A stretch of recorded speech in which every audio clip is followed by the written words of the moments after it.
Welcome to Faithful Film Fanatic. Today I am going to review the film Lethal Weapon 3. I promise not to spoil anything from my review. I was not going into this film expecting very much, especially since this is the first one Shane Black, who originally wrote the characters of the first Lethal Weapon, took a step back from the franchise, leaving the screenwriters Jeffrey Boehm and Robert Mark Kamen to write the entire script. And they wrote the Lethal Weapon 2 script, and I was not a big fan of Lethal Weapon 2. However, this film overall was quite enjoyable to watch, and the action sequences weren't really that terrible. Jeffrey Boehm is able to make an even better sequel and redeem himself from Lethal Weapon 2. There were a lot of things I loved about this film overall. As a writer, the idea is to write something where people are going to want more of it, be drawn into it. And that is exactly what this film accomplished time and time again. After the opening credits, we get the crazy, unpredictable Martin Riggs back onto the big screen. Jeffrey Boehm is able to find the perfect balance that Shane Black never achieved by having Martin Riggs being crazy and unstable, but not making it super depressing and sad to watch. I give a huge credit and applaud to Mel Gibson as he is able to just play this character even better and make it that much more funnier to watch. It never gets too overdramatic with the character, which would be quite easily to do since this character and the way the character is written out. As I have said before in my previous podcast episodes of Lethal Weapon 1 and 2, my biggest problems with both of those was the character Roger Mortot, who was portrayed by Danny Glover. This film was the first one I felt like where they made Roger Mortot actually feel like an actual character. And his character development, it felt like his character served a purpose. And he wasn't just telling the audience what to think or how to think. Danny Glover's character went through character development, and I actually cared about his character. And all the dialogue, which I actually enjoyed.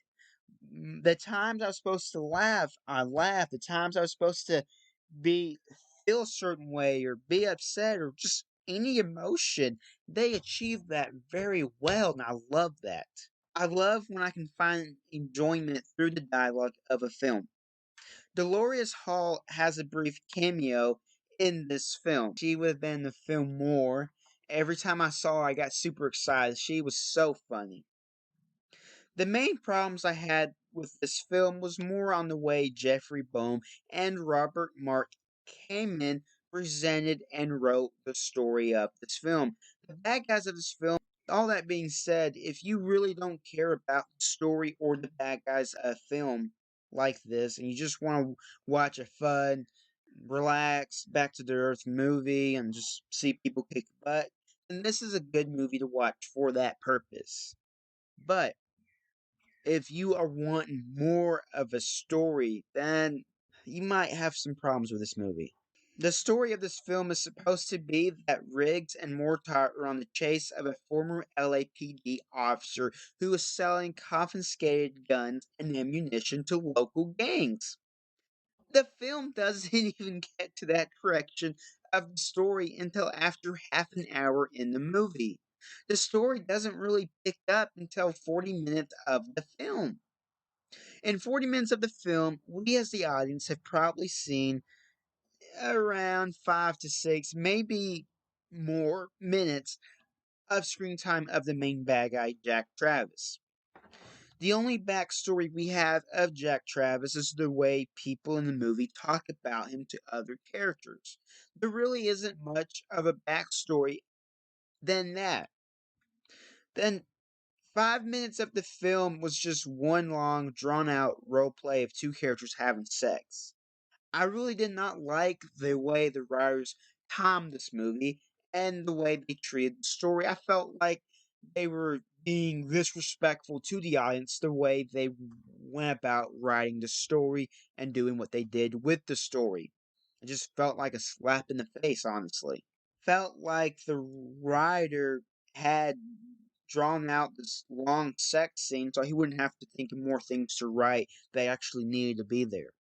Jack Travis, when he was on screen, his character was very boring, dull. I wish they would. His character had the worst dialogue in the movie and had some of the worst scenes of the movie.